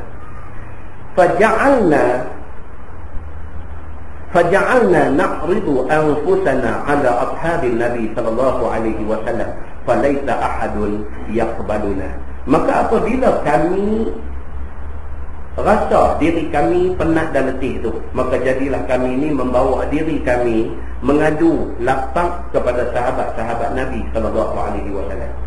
Maka tak ada seorang pun yang menerima kami dan memberi makan kepada kami. Miqdad dengan kawan 2 orang ni tak ada makanan dah, tak makan dah berapa lama. Lapang ni tak tahu nak apa. Dicari sahabat-sahabat Nabi ni, abang kata kami tak makan dah berapa lama dah, lapang suruh ni, tak ada apa-apa boleh bagi, tak ada siapa nak bagi. Pasal apa? Sebab tiada ada kepada mereka itu barang yang mau dijamu. Bukan sahabat kedekut. Mereka pun tak ada apa di rumah. Sahabat ni dia bukan jenis kedekut, tapi dia tak ada benda nak bagi. Kalau ada bagi, memang tak ada, maka tak boleh bagi. Itu keadaan dia. فأتينا النبي صلى الله عليه وسلم فأتى بنا أهله فإذا ثلاثة أعنس. Maka datanglah kami kepada Nabi sallallahu alaihi wasallam, khabarkan lapang kami, lalu dicari rumah Nabi. Bila dilihat Nabi akan kami yang demikian, maka dia pun membawa kami kepada ahli rumahnya. Nabi tengok-tengok sahabat ni 3 orang tak makan, dah lama dah tak makan apa, Nabi bawa pergi ke rumah dia. Maka tiba-tiba ada di sana 3 ekor kambing betina. Bila sampai ke rumah Nabi, kebetulan ada kambing 3 ekor. Nabi ni, rumah Nabi ni orang duk bagi macam-macam. Orang duk bagi macam-macam. Macam satu zaman dulu rumah Tutup Guru ni, tak tahu nak abang, bukan setakat pergi bagi apa nama ayam, itik, pergi bagi beras, pergi bagi, bukan setakat tu ya. Sampai anak dara dia pun dia pergi bagi. Tanah dia, kebun dia, tak mana pun dia bagi. Kata Guru dia sekolah. Dia rasa selama-lama ni dia tak arti apa. Dengan pandai jumpa Tok Guru ni lah, dia reti, dia celek mata. Dia tak tahu nak buat macam mana. Apa ada dia nak bagi. Benda ni zaman Nabi pun ada. Orang pergi bagi. Cuma Nabi kalau zakat, Nabi tak boleh terima. Sedekah pun Nabi tak ambil. Kalau bagi, itu hadiah untuk Nabi, baru Nabi terima. Kebetulan bila Nabi balik-balik tengok, ada kambing 3 ekor. Siapa main hantar tak tahu. Ada orang main hantar 3 ekor kambing betina. Faqala, dia kata, faqala Nabi sallallahu alaihi wasallam, ihtalibu hadha al-laban bainana. Fakunna nahtalibuhu fayashrabu kullu insanin nasiba. Maka sabda Nabi sallallahu alaihi wasallam, perah oleh sekalian kamu akan ini susu, boleh dibahagikan antara kamu. Oh Nabi, bila tengok kambing ni kambing betina, tengok cek duk cekang elok, ini kambing ada susu. Nabi kata dekat hal lapang tak makan apa ni, Nabi kata ihtalibu. Ihtalibu maksud diperah. Hampa sendiri perah, ambil susu dia minum. Nabi kata begitu. Dan Nabi kena pesan benda ni. Kalau ada orang Nabi pergi rumah dia, dia nak sembelih kambing bagi Nabi makan, Nabi tanya dulu, kambing jantan ke kambing betina? Nabi tanya dulu. Kalau kambing betina ada susu badak ke? Kalau ada, jangan sembelih. Nabi kata. Nabi jenis orang macam tu. Jenis orang beringat-ingat. Jenis orang beringat-ingat. Benda ni tak usah sembelih. Sembelih dia lah. Kalau kita tak sembelih dia, kita boleh manfaatkan susu dia. Isi kambing apa, daging dia, kembiang-kembiang kita boleh makan. Tapi tumpang ada susu, kita ambil manfaat susu. Nabi ni bijak, dengar. Bijak merancang Nabi ni. Baik. So, bila dia tengok macam tu, oh kambing betina, tengok ada susu. Nabi kata, hampa pergi perah susu, minum susu tu. Maka kami perahkan dia. Bila sudah kami perah, maka minumlah tiap-tiap seorang daripada kami akan habuan kami itu. Macam Nabi suruh, mereka pun buat perah susu tu dan minum. Wa narfa'u li Rasulillah sallallahu alaihi wasallam nasiba. Fayaji'u Rasulullah sallallahu alaihi wasallam min al-lail fayusallimu alaina tasliman la yuqidhu an-na'im wa yusmi'u al-yaqdhan. Maksud dia, dan kami angkatkan bagi Nabi sallallahu alaihi wasallam akan habuannya. Sahabat pun beradab dan berakhlak. Mereka lapar di rumah Nabi. Nabi tengok ada kambing betina, Nabi suruh perah susu minum. Sahabat punya adab pula apa? Mereka perah habuan mereka dan habuan Nabi. Macam kita lah kan. Kita pergi rumah kawan kita, pergi musim Mu'tan. Dia kata kat kita, dia kata ni, mau buah dikait sendiri. Kita pun minta galah, kita kait lah. Kait. Jangan tu buat, tak boleh. Ambil buah melakar kita semua, tunjuk balik. Itu tak boleh. Kita kait, siap-siap dah. Ini bahagian tuan rumahnya. Kita kata nah yang ni. Dia kata tak apa. Saya bila-bila masa saya boleh makan. Tak apa. Yang ni saya nak. Saya kait bagi. Itu kita berbahasa. Tuan-tuan, yang ni universiti tak ajar. Seperti jenis macam ni universiti tak ajar. Budi bahasa ni universiti tak ajar. So kadang-kadang keluar universiti pun tak ada bahasa. Bahasa ni kita develop benda ni dalam kita hidup hari-hari. Kita develop, kita tengok, kita belajar. Kita tengok, kita belajar. Quran kata apa? Ta'tabiru ya ulil absar. Ambil i'tibar wahai orang yang melihat. Kita tengok satu benda, kita quote satu pengajaran. Kita tengok satu benda, kita learn something daripada situ. Di situlah kita develop diri sikit sehingga nak jadi orang yang sempurna itu. Ini cerita dia. Sahabat Nabi ni orang yang bagus. Perah-perah susu minum, abang Nabi perah haji. Ni ya Rasulullah yang tuan punya. Dan kami pun keluar daripadanya apakala malam hari. Bila dah sampai malam, mereka pun keluar balik tidur di masjid. Maka tidurlah kami. Maka datang Nabi SAW pada malam itu. Ini Nabi punya akhlak pula. Tadi dah satu dah bagi mereka perah susu minum apa semua. Mereka pula balas balik dengan akhlak juga dekat Nabi. Tolong perah bagi dekat Nabi. Malam mereka tidur di masjid, Nabi pergi ziarah mereka pula di masjid. Dan tengok punya cantik zaman tu macam mana. Cantik tu. Dia give and take. Kita buat baik, sana balas balik. Sana buat baik, kita balas balik. Give and take wujud pada zaman Nabi. Malam tu Nabi pergi pula kat mereka. Dan aku ada sedang jaga, kata Al-Miqdah ni. Dia tak tidur ni. Lalu diberinya salam atasku sebagai salam yang tidak nyaring kuat suaranya. Hak dua lagi tu tidak. Nabi sampai, Nabi tengok ada dua orang duduk tidur, Nabi bagi salam dekat Miqdah seorang je. Assalamualaikum. Kira-kira Al-Miqdah dengar saja. Itu dia, Nabi tunjuk macam tu. Maka tiada menjaga akan orang yang tidur tadi. Dan boleh dengarkan orang yang jaga sahaja. Tuan-tuan tengok Nabi macam mana. Tuan-tuan pernah tengok satu keadaan. Kita nak pergi Kuala Lumpur, kita singgah dekat surau Lebuh Raya. Plus punya surau ni. RNR dia ada surau dia, kita masuk pergi. Dia ada 5 imam duduk semayang masa tu. Sana satu imam, sini satu imam, ujung satu imam, balik belakang tu ada satu imam, masing-masing duduk dalam penderas. Baca.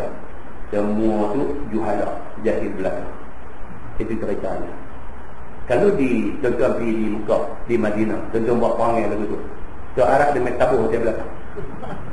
Kalau tuan-tuan pergi di Mekah, di Madinah, Masjid Haram, Masjid Nabawi, saat tu pun masjid-masjid lain, Masjid Quba kan, Masjid Qiblatain ke mana kan, tuan-tuan pergi buat bodoh macam tu.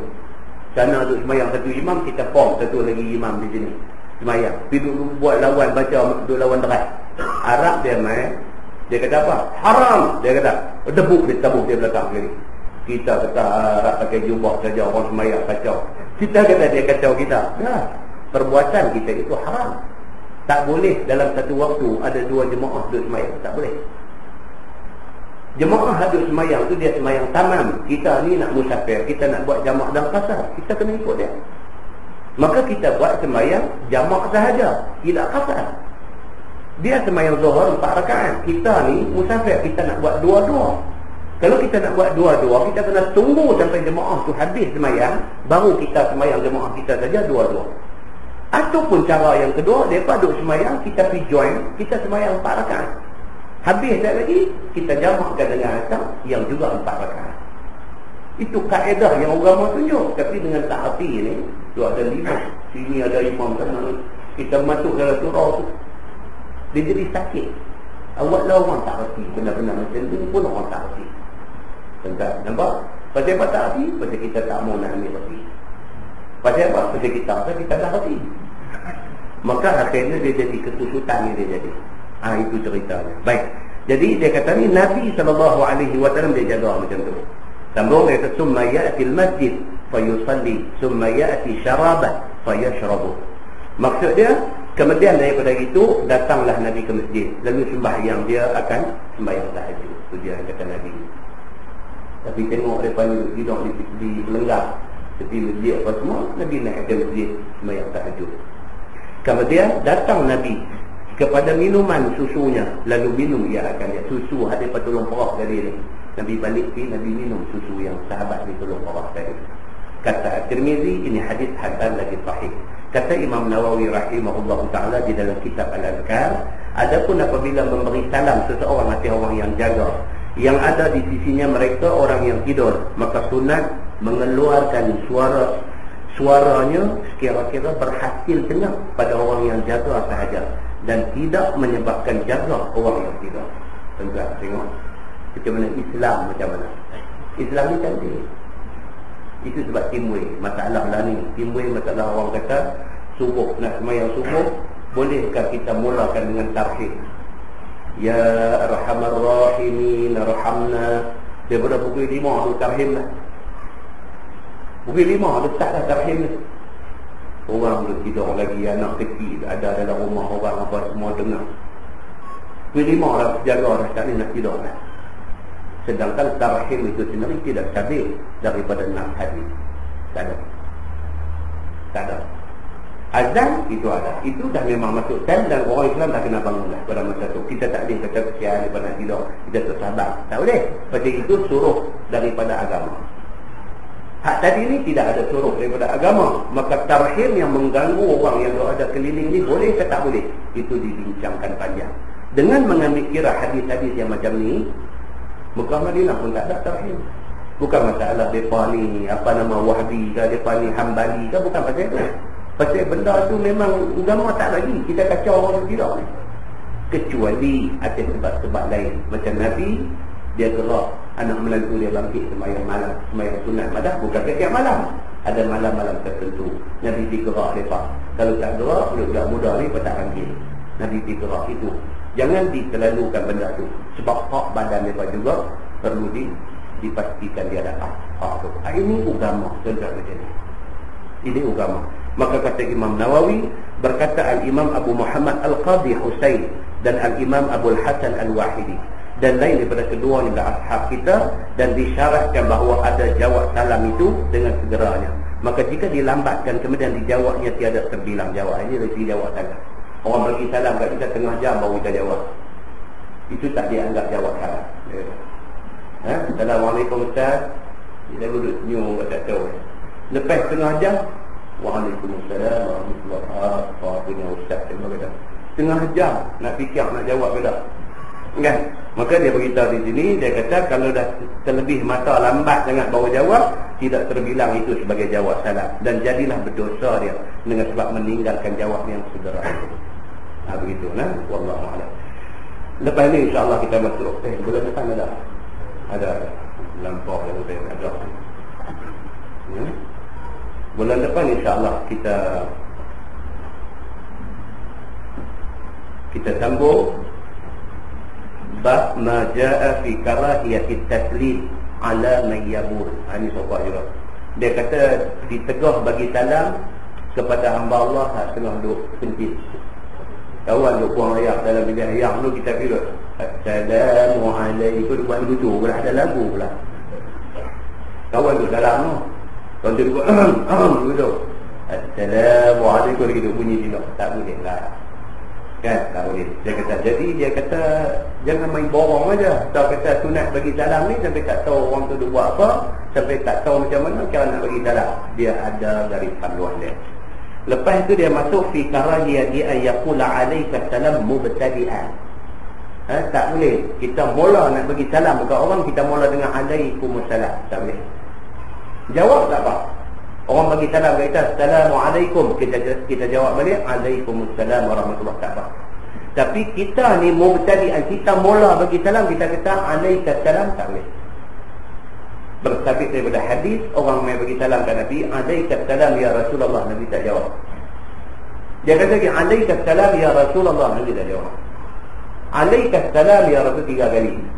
Nabi tak jawab. Nabi kata apa? Nabi kata salam itu salam kepada tahiyatul maut, tahiyatul mayyit. Itu salam kepada mayat, pada orang mati. Nabi kata. Maka tak boleh bagi salam dekat orang dengan Alaikassalam. Kemudian dia main lagi tajuk yang akan datang insya-Allah. Ada 3 kuliah lagi lebih kurang, 3 kuliah lagi khatam tajuk ni. Khatam ni. Ada 3 kuliah lagi insya-Allah. Kemudian dia main fil jalis ala tariq. Ini pun berlaku di rumah kampung pun jadi, rumah-rumah taman pun jadi. Jenis tu duduk melungguk depan rumah tepi jalan. Duduk rumah taman, kita duduk kalau rumah teres ni, kundung-kundungnya atas dasar nak bermasyarakat. So lepas sembahyang Isya, pakai keluar duduk bawah tiang lampu dengan selak kain sampai nampak lutut dengan apa, pakai dua baluk okok daun, duduk tembak di tepi jalan. Bolehkah perbuatan yang macam tu? Dia ada perbincangan dalam agama. Dia ada perbincangan. Kan? Kita akan tengok insya-Allah. Lepas dia main fil mufasahah, cerita tentang berjabat tangan, shake hand ni. Kita jumpa orang, kita tuar tangan, kita salam dengan dia. Al-mufasahah ni adakah ini daripada amalan Nabi ataupun tidak? Dan siapakah orang yang memulakan mufasahah ini? Dia ada cerita dia. Lepas dia main pula tajuk Dia main pula ni gezek lah gezek. Fil mu'anaqah wal qublah. Fil mu'anaqah wal qublah maksudnya cerita peluk dan pucuk.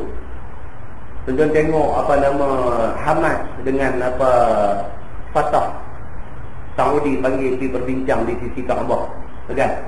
Puak-puak ni bila jumpa dia panggil peluk, dia mulut je gitu. Peluk tu dia panggil mu'anaqah, peluk. Qublah tu yang adakah dalam Islam amalan seumpama itu, kan? Ada orang dia tak reda. Dia kata saya tak boleh salam dengan dia ni. Dia ni dia nak peluk satu. Saya lemah orang peluk-peluk ni. Tu saya kata. Lepas tu pula ustaz dia kata dia ni pendek. Dia kata dia peluk tu dah dia cium macam tengkok kita. Saya tak boleh.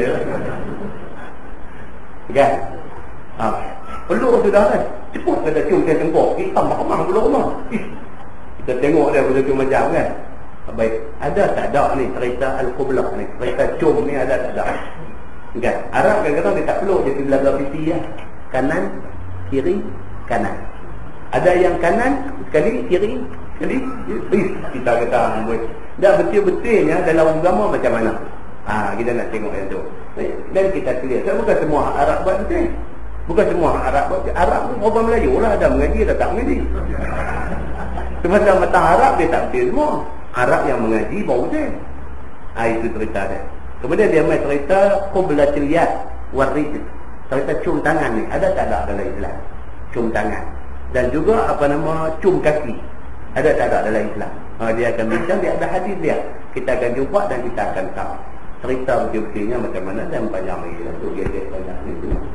Kan? Mudah-mudahan tuan apa yang kita belajar memberi satu kebaikan kepada kita. Dan ilmu yang kita dapat ni membawa kepada lebih rendah hati kita di sisi Allah Subhanahu wa ta'ala. Kita tak mau apa yang kita dapat ni menyebabkan kita jadi juh. Na'udzubillah ini. Kita tak mau yang tu. Kita minta kita dapat dia jadi resmi padi. Makin buah dia tu elok, kita makin tunduk. Tunduk kita kepada Allah Subhanahu wa ta'ala dan hormat kita kepada sesama manusia. Yang baik itu daripada Allah, yang tak baik itu adalah silap. Kita tangguh dengan tasbih kafar dan surah.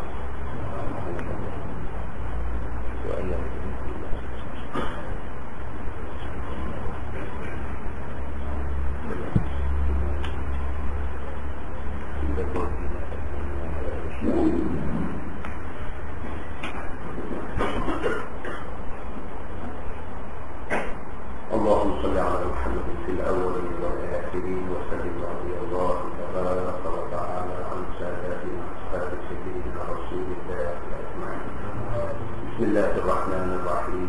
الحمد لله رب العالمين حمدا يوافي نعمه ويكافئ مزيدا. يا ربنا لك الحمد كما ينبغي بجلال وجهك الكريم وعظيم سلطانك. رضينا بالله ربا وبالإسلام دينا وبمحمد نبيا ورسولا. اللهم افتح علينا فتوح العارفين وارزقنا فهم النبيين بجاه خاتم المرسلين. اللهم فقهنا في الدين وعلمنا التأويل واهدنا صراطك المستقيم.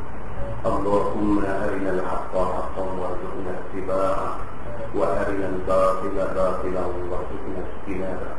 اللهم اجعل جمعنا جمعا مرحوما وتفرقنا من بعده تفرقا معصوما. وصلى الله على محمد وعلى آله وصحبه وسلم والحمد لله رب العالمين. السلام عليكم.